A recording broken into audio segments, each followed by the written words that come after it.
चला नमस्कार विद्यार्थी मित्रांनो, कैलास सर मॅथ्स या युट्यूब चॅनल मध्ये सर्व विद्यार्थ्यांचं पुन्हा स्वागत करतो। बघा विद्यार्थी मित्रांनो, आता गणित भाग 1 चं प्रश्नपत्रिका आपल्याकडे आलेली बघितली आपण, त्यानंतर गणित भाग 2 ची बघितली, त्याच्यानंतर आता विज्ञान 1 ची पण आलेली।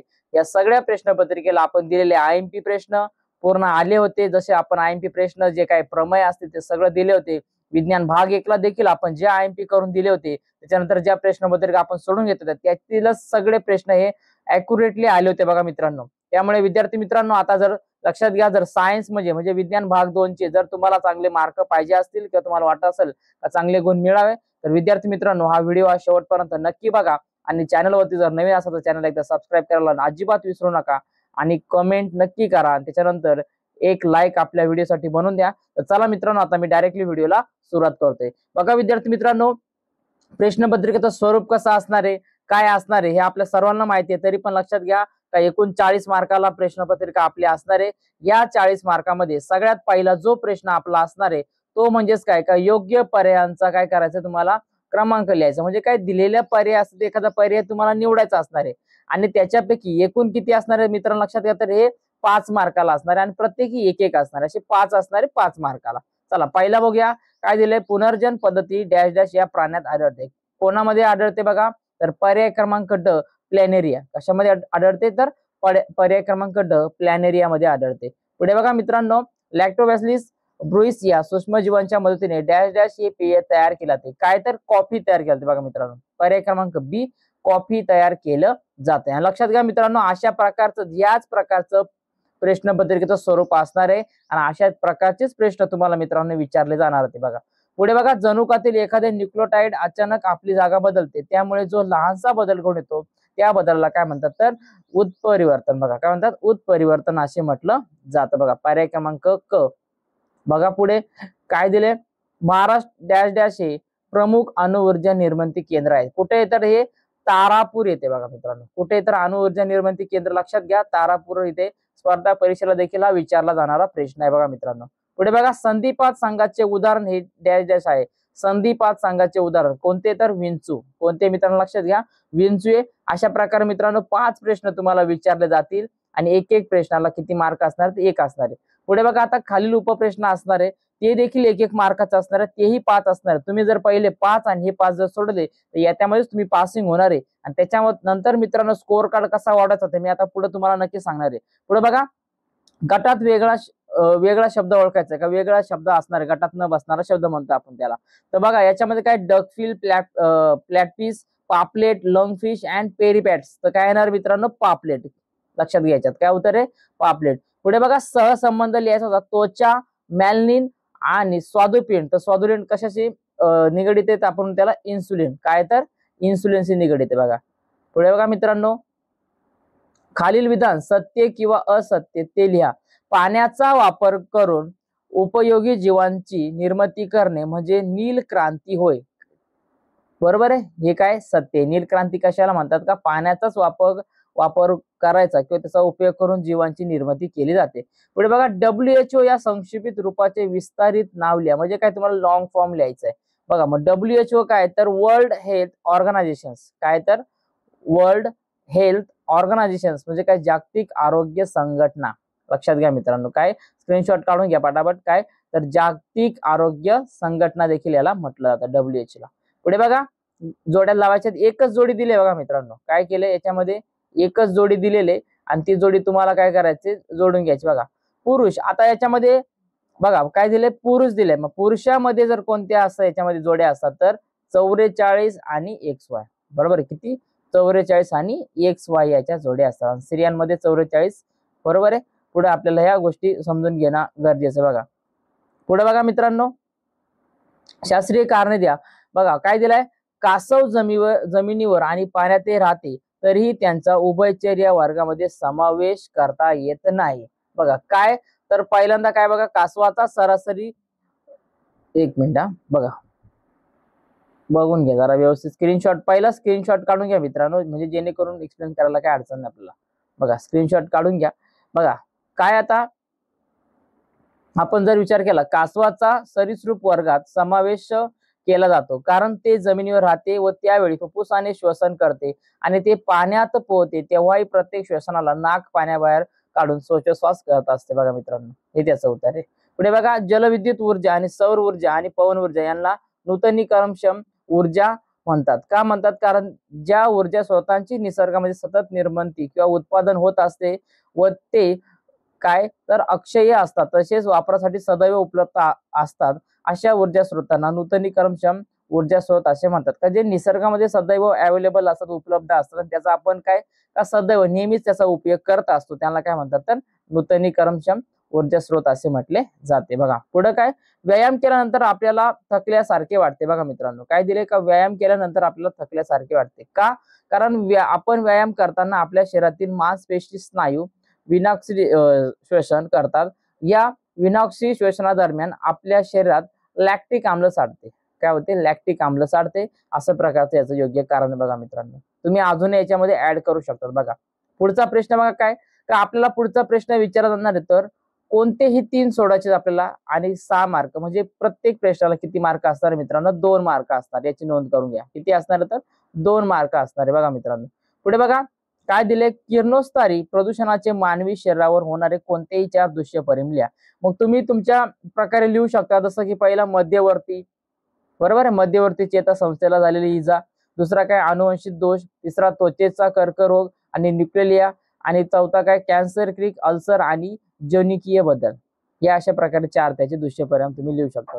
पुढे बघा तक्ता पूर्ण करायचा, हा देखील 2 मार्काला आहे. सामाजिक आरोग्यावर परिणाम करणारे घटक. काय आता सामाजिक आरोग्यावर कोण कोण परिणाम करते, तर शिक्षण व नोकरीसाठी मिळणाऱ्या संध्या, परिवहन सुविधा आरोग्यावरती नक्कीच आपल्या परिणाम करत असतात. त्याच्यानंतर सामाजिक सुरक्षितता, निवासाचे ठिकाण, जर एखाद्या ठिकाण तुमचं दुसऱ्या जागी असेल किंवा खराब ठिकाणी असेल तर नक्कीच तुमच्या समाजाच्या आपल्या आरोग्यावरती काय करतं, आरोग्यावरती परिणाम करत असतं. त्याच्यापैकी तुम्ही अजूनही वेगवेगळे प्रकारचे पॉईंट मित्रांनो याच्यामध्ये ऍड करू शकत होता. पुढे बघा, आपत्तीच्या व्याप्तीचा विचार करता विचारात घ्यावा लागणाऱ्या 4 महत्वाच्या बाबी लिहा. कोणत्या येतात? आपत्तीपूर्वीचा काळ, इशाऱ्याचा काळ आणि आणीबाणीचा काळ आणि संक्रमणावस्था. बघा ह्या काय याचं योग्य उत्तर असणार आहे. पुढे बघा, सूक्ष्म जैविक प्रक्रियेद्वारा मिळण्यात येणाऱ्या 2 इंधनांची नावे लिहा व इंधनांचा वापर वाढवणे वाढवणे का गरजेचं आहे ते सांगा. बघा काय आता याच्यात तुम्हाला 2 इंधनांची नावं लिहायची. तुम्ही लिहू शकता मिथेन, इथेनॉल, हायड्रोजन वायू इत्यादी. इथेने काय सूक्ष्म जैविक प्रक्रियेद्वारे केले जातात, बरोबर आहे. मग अशा इंधनांचा वापर वाढवल्यास काय जीवाश्म इंधनाचे वापर कमी होईल, याचं तुम्हाला लिहायचंय. ठीक आहे.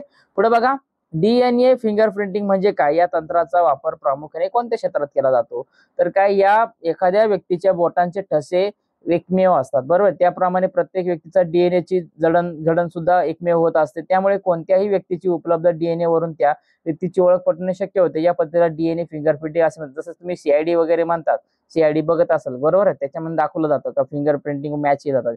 मग याच्यावरून काय आपलं लक्षात येते का प्रत्येकाचे जे आपले ठसे असतात म्हणतो आपण का फिंगरप्रिंट असतात ते वेगवेगळे असतात आणि ते त्याच्यावरून आपल्याला वेगवेगळ्या व्यक्तींची ओळख करणं लगेच समजतं किंवा कितीही व्यक्ती असू त्यामधून त्याची ओळख करणं आपल्याला लवकर समजतं किंवा त्याची ओळख लवकर पटवता येते. म्हणून काय करतात तर डीएनए याला काय म्हणतात तर डीएनए फिंगरप्रिंट असे म्हटले जातात.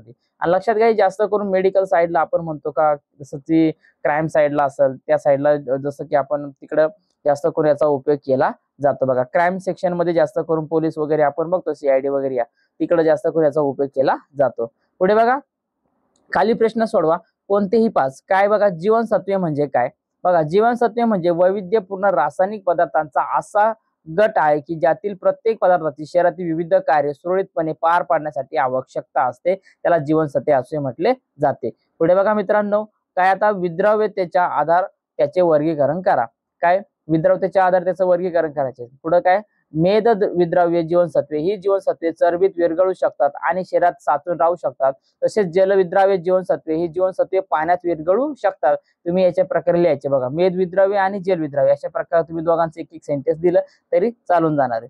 पुढे बघा, वरील वर्गीकरणात नुसार प्रत्येकाचे एक एक उदाहरण द्या. काय तर उदाहरण बघा, मेदविद्राव्य जीवनसत्वे उदाहरणार्थ जीवनसत्व ए रेटिनॉल दृष्टी आणि प्रतिरक्षा कार्यासाठी अत्यंत महत्वाचं आहे. पुढे बघा, जलविद्राव्य जीवनसत्वे उदाहरणार्थ बी जटिल जीव. बघा काय दिलंय, जटिल जीवनसत्वे जसे की जीवनसत्व बी थायमिन ऊर्जा ऊर्जा याच्यामध्ये त्याचा काय होतं, सहभागी होतो बघा. पुढे बघा विद्यार्थी मित्रांनो, पुढचा प्रश्न आपल्याला व्याख्या लिहा दिली ती. पहिला विचारलं तुम्हाला मूल पेशी. आता मूल पेशी म्हणजे काय, तर त्या बहुपेशीय सजीवांच्या शरीरात असलेल्या विशिष्ट पेशी असून त्या शरीरातील इतर सर्व प्रकारच्या पेशींना काय करतात, तर जन्म देत असतात. त्यानंतर स्त्रीयुग्म किंवा पुयुग्म यांचे मिलन झाल्यानंतर जे युग्मज बनते त्यापासून पुढील जीव किंवा सजीव बनतो. बरोबर आहे. अशा प्रकारे मूल पेशीचं उदाहरण आहे. पुढे बघा क्लोनिंग म्हणजे काय. क्लोनिंग म्हणजे काय, काय एखादी पेशी किंवा एखादा अवयव किंवा संपूर्ण शरीराची हुबेहूब प्रतिकृती तयार करणे होय. काय करणे, एखाद्या शरीराचा अवयव किंवा एखादा पेशी किंवा एखादा शरीराचा भाग असेल तो काय करणे किंवा शरीर असेल पूर्ण हुबेहूब ऍज इट इज तयार करणं, त्याला काय म्हणतात, क्लोनिंग असे म्हणतात. पुढे बघा जनुकीयदृष्ट्या उन्नत पिके. काय का बाहेरच्या जनुकाला एखादी पिकाच्या जनुकीय साच्यात टाकून मिळण्यात आलेल्या इच्छिक गुणधर्माच्या पिकांना काय जनुकीय दृष्ट्यांच्या उन्नत पिके असे म्हटले जाते. बघा पुढे बघा विद्यार्थी मित्रांनो, पुढचा प्रश्न आपल्याला काय का दिलेल्या उतारातील गाळलेल्या जागा योग्य पर्याय निवडून पूर्ण करा. हा प्रश्न तुम्हाला 100% विचारला जातो. अशा प्रकारचा प्रश्न हा विचारला जातो मित्रांनो, लक्षात घ्या. त्यामुळे मित्रांनो नीट काळजीपूर्वक हा उतारा जो असणार आहे तो नीट आपल्याला काय करायचं, सोडून घ्यायचे. आणि लक्षात घ्या परीक्षेला अशा प्रकारचा उतारा नेहमी विचारला जातो, 100% येतो बघा मित्रांनो. मग त्याच्यातल्या ज्या रिकाम्या जागा असतील त्या तुम्हाला नीट भरायचे आणि चांगले मार्क मिळवायचे. पहिला बघा, समुद्रात विविध कारणांनी डॅश डॅश तेलाची गळती होते. काय, तर याचं उत्तर पेट्रोलियम. बघा मित्रांनो इथं काय पेट्रोलियम. पुढे हे तेल जलचरांसाठी डॅश असते, तर काय असते, घातक असते. बरोबर आहे, विषारी ठरू शकते, घातक विषारी ठरू शकते. पुढे तेलाचा तवंग या पद्धतीने यांत्रिक पद्धतीने, इथं उत्तर काय, यांत्रिक पद्धतीने. पुढे बघा, जीवाणूमध्ये डॅश डॅश व इतर रसायने नष्ट करण्याची क्षमता असते. काय, तर पिरिडिन्स. कोणते असते, पिरिडिन्स. पुढे बघा, त्यामुळे तेलाची तवंग नष्ट करायला या जिवंत समूहाचा वापर केला जातो. एसजीबी आणि एससीबी हे हायड्रोकार्बनचे अपघटन असून त्यातील कार्बनचा डॅश डॅशची संयोग घडून येतो. कशाची, ऑक्सिजनची. बघा काय येतो, ऑक्सिजनची येतो. आणि या अभिक्रियेत व पाणी तयार होते. काय होतं, CO2 म्हणजे काय, कार्बन डायऑक्साईड. CO2 व पाणी तयार होत असते. बघा मित्रांनो अशा प्रकारे उतार एकदम सोपा आहे, फक्त लक्षात घ्या, व्यवस्थित काळजीपूर्वक भरायचं आहे. पुढे दिले आकृतीचे निरीक्षण करून खालील प्रश्नांची उत्तरे लिहा. बघा आकृती दिले, काय दिले, तर दिलेली आकृती कशाची आहे, तर दिलेली आकृती ही पवनचक्की आहे जी वाऱ्याचा वापर करून वीज निर्मिती करण्यासाठी वापरली जाते. बरोबर आहे, अशा प्रकारे दिलेले. पुढे बघा मित्रांनो, पुढचा प्रश्न आपण बघूया काय दिलाय, तर पुढचा प्रश्न बघा, या प्रकल्पात ऊर्जेचा स्रोत कोणता. या प्रकल्पात ऊर्जेचा स्रोत म्हणजे वारा आहे. नेमका काय, याच्यामध्ये वारा आहे. यामध्ये वाहती हवा आदळल्यानंतर ती पाती फिरतात व टर्बाईनचा अक्ष गती वाढवण्याच्या गिअर बॉक्स मार्फत जनित्राला जोडलेला असतो. बघा काय असतो, जनित्राला जोडलेला असतो. पुढे बघा मित्रांनो, या स्रोतात पर्यावरण स्नेही स्रोत का म्हणतात. काय, कारण वाऱ्याचे स्रोत पर्यावरण स्नेही स्रोत म्हणून ओळखले जाते, कारण ते नवीनीकरण रिन्यू म्हणतात का आहे, आणि ते वीज निर्मिती दरम्यान कोणतेही हानिकारक उत्सर्जन किंवा प्रदूषण तयार होत नाही. बघा काय, याच्यामुळे कोणतेही प्रदूषण असेल किंवा उत्सर्जन हानिकारक काही तयार होत नाही आपल्यासाठी. बघा पुढे बघा, ताणतणाव व्यवस्थापनाचे उपाय. काय व्यवस्थापनाचे उपाय, तर पाककला, शिल्पकला. बघा शिल्पकला, त्याच्यानंतर चित्रकला, त्याच्यानंतर दर्जेदार पुस्तकांचे वाचन, छायाचित्रण वस्तूंचा संग्रह करणे. बरोबर आहे, अशा प्रकारचं तुम्हाला काय कसं ताणतणावाचे व्यवस्थापनाचे उपाय आहे. तुम्ही अजून लिहू शकता, तुम्ही खेळ खेळले किंवा तुम्ही फिरायला गेले किंवा तुम्हाला दर्जेदार वाटते ते तुम्ही उपाय तिथे लिहू शकतात. बरोबर आहे. पुढे बघा मित्रांनो, प्रथमोपचार पेटीसाठी आवश्यक कोणत्याही 6 साहित्यांची नावे लिहा. काय, रबराचे हातमोजे 2 जोड्या, कात्री, ब्लेड, सुई, सेफ्टी पिना, छोट्या चिमटा इत्यादी गोष्टी लिहायच्या. बरोबर आहे. फर्स्ट एड म्हणतो आपण त्याला, त्याचा इथे लिहायचे का फर्स्ट एड मध्ये कोणकोणत्या साहित्याचा उपयोग केला जातो स्टार्टिंगला. पुढे बघा, अवशेषांगे म्हणजे काय, तर सजीवांचा रॅस पावलेला किंवा अपूर्ण वाढ झालेल्या निरोपैकी इंद्रियांना अथवा अंगांना अवशेंगे असे म्हटले जाते. पुढे बघा, मानवी शरीरातील कोणत्याही 2 अवशेंगांची नावे लिहा. तर माकडहाड, अक्कलदाढा आणि अंगावरतील केस इत्यादी. बघा हे याचं योग्य उत्तर मित्रांनो. बघा कोणते 2च सांगितले, तुम्ही 2 लिहू शकतात. काय, अंगावरचे केस लिहा किंवा माकडहाड लिहिलं तरी चालतंय. पुढे बघा, 30 अवशेंग आहे इतर कोणत्याही प्राण्यासाठी कशी उपयुक्त आहेत ते लिहा. का मानवी शरीरातील निरुपयोगी असणारे आंत्रपुच्छ हे प्रवंत करणाऱ्या प्राण्यांसाठी एक उपयुक्त कार्यक्षम अवयव आहे. त्याचप्रमाणे मानवाला निरुपयोगी असणारे कानांचे स्नायू माकड, तसे ससा, गाय, घोडा इत्यादीसाठी आहे. बघा पुढे बघा, खालील विधान वाचून विचारलेल्या प्रश्नांची उत्तरे लिहा. बघा काय दिलं याच्यामध्ये, आता बघा माझ्या त्वचेवर कॅल्शियम कार्बोनेटचे काटे आहेत. मी प्रचनासाठी व अन्न पकवण्यासाठी नलिका पादाचा उपयोग करतो. माझा प्राणीसंघ ओळखा व एक उदाहरण द्या. प्राणीसंघ काय तर कंटक चर्मी, काय कंटक चर्मी, आणि उदाहरण द्या तारा मासा, त्याला म्हणजे काय स्टार फिश असे म्हटले जाते. बरोबर आहे. सी आर्चिन वगैरे, बिटर स्टार वगैरे हे देखील याची नाव आहे. ती पुढे बघा, मी तुमच्या लहान आतड्यात राहतो. माझ्या धाग्यासारखा शरीरातील आभासी देहगुहा आहे. माझा समावेश कोणत्या संघात होतो ते सांगून एक उदाहरण लिहा. प्राणीसंघ गोलकृमी, बरोबर आहे. काय तर गोलकृमी. त्याच्यानंतर उदाहरणे द्या. पोटातील जंत, हत्ती पाय रोगाचा जंत, हे त्याचं उदाहरण आहे. किंवा डोळ्यातील जंत देखील लिहिलं तरी चालेल. माझे शरीर दोन्ही टोकाला निमुळते आहे. मी कल्याणद्वारे श्वसन करतो. माझा वर्ग ओळखून एक उदाहरण लिहा. प्राणी वर्ग काय मत्स्य, उदाहरणे रोहू, पापलेट, समुद्र घोडा, शार्क, इलेक्ट्रिक रे, स्टिंग रे, हे सगळे त्याचे काय मित्रांनो उदाहरणं आहेत. स्क्रीनशॉट काढून घे चला मित्रांनो. बघा पुढे बघा, चौथा प्रश्न, खालीलपैकी एक प्रश्न सोडवा. काय बघा, पुरुष प्रजनन संस्थेवर आधारित विचारलेल्या प्रश्नांची उत्तरे लिहा. बघा आता काय याच्यामध्ये बघा, तर पुरुषांमध्ये कोणत्या अवयवात शुक्रांची निर्मिती होत असते, तर मानवी पुरुष प्रजनन संस्थेच्या वृषणात शुक्राणू तयार होतात. वृषणामध्ये असंख्य शुक्रजन नलिका असतात. त्यामध्ये काय असेल त्या जनद्य आदिस्तराच्या पेशी अधिश्रुती या पद्धतीने विभाजित होऊन शुक्रपेशी स्पर्म म्हणतात, त्याला का स्पर्म तयार होत असतात. बरोबर आहे. एका शुक्राणूची लांबी किती असते, तर एका शुक्राणूची लांबी मित्रांनो लक्षात घ्या, तर 60 मायक्रोमीटर इतकी असते. किती असते, 60 मायक्रोमीटर इतकी असते. शुक्रवाहिनीची कार्य लिहा. शुक्रवाहिनी अधिवृषणापासून शुक्राणूंना मूत्र भागापर्यंत पोहोचवते. बरोबर आहे. पुढे बघा, शुक्रपेशी कोणत्या पेशी विभाजन पद्धतीने तयार केले जातात. बघा काय, आता शुक्रपेशी स्पर्म या शुक्रजन नलिकांमध्ये असलेल्या जनन पेशीचे अर्धगुण सूत्र पद्धतीने विभाजन करून तयार होतात असतात. पुढे बघा, पुरुष प्रजनन संस्थेतील जोडी नसणाऱ्या कोणत्या एका अवयवाची नावे लिहा. पुरुष प्रजनन संस्थेतील जोडी नसणाऱ्या 2 अवयवांची नावे. बरोबर आहे. तर काय, तर म्हणजेच काय, तर पुरुषस्थ आणि शिश्न आहेत. बघा हे पुरुषस्थ ग्रंथी आणि शिश्न ग्रंथी, असं उत्तर त्याचं मित्र येणार. पुढे बघा काय दिले, तर तक्ता पूर्ण करा. धोक्यात आलेल्या प्रजातींचे वर्गीकरण. काय, संकटग्रस्त प्रजाती, दुर्मिळ प्रजाती, संवेदनशील प्रजाती आणि अनिश्चित प्रजाती, हे याचं योग्य उत्तर असणार मित्रांनो. स्क्रीनशॉट काढून घ्या पटापटा. बघा 2 मार्काचा प्रश्न आहे. पुढे बघा, जैवविविधतेचे संवर्धन कसे करता येईल. बघा, दुर्मिळ जातींच्या सजीवांचे संरक्षण करणे, राष्ट्रीय उद्याने व अभयारण्ये याची निर्मिती करणे, त्यानंतर प्राणी व वनस्पती संवर्धन करणे, त्याच्यानंतर पर्यावरण विषयक कायद्याचे पालन करणे. बरोबर आहे. कुठे हिंडायला गेला, वाकार वाऱ्यामा फिरला वगैरे, हे झाडतो तोच एखादा प्राणी दिसला त्याला सेल्फी काढायच्या नादामध्ये हान त्याला दगड गोटा, असे कार्यक्रम करायचे नाही मित्रांनो. बरोबर. सरळ जाऊन जे काय असेल ते करायचं. झाडे लावा, झाडे जगवा. आपण जर हा उपक्रम लावला, चांगली झाडं लावली, त्यांना मोठे घे. नुसते झाडे लावून एखादं लहान पोरग झाडं लावते आणि दुसरा गेला त्याच्यावर सेल्फी काढून फोटो काढून निघाला, तसं नाही करायचे. काय करायचे, पूर्ण झाडे बिडे व्यवस्थित आपल्याला लावून घ्यायचे, त्याला काय करायचे, वाढवायचे. बरोबर आहे. जंगल अभयारण्य आपल्याला काय करायचे, वाचवायचे. असे पर्याय तुम्ही तुमच्या भाषेमध्ये लिहू शकतात. पुढे बघा, तक्ता पूर्ण करायचे आपल्याला. धोक्यात आलेल्या वन्यजीव प्रजातीची यादी, रेड लिस्टच्या पृष्ठभागांची रेड लिस्ट. काय, तर गुलाबी रंग आणि हिरवा रंग. लक्षात घ्या कोणता रंग येतो, गुलाबी रंग आणि हिरवा रंग आहे, असे त्याचे योग्य उत्तर मित्रांनो. बघा, तर विद्यार्थी मित्रांनो, अशा प्रकारे आपण प्रश्नपत्रिका बघितले.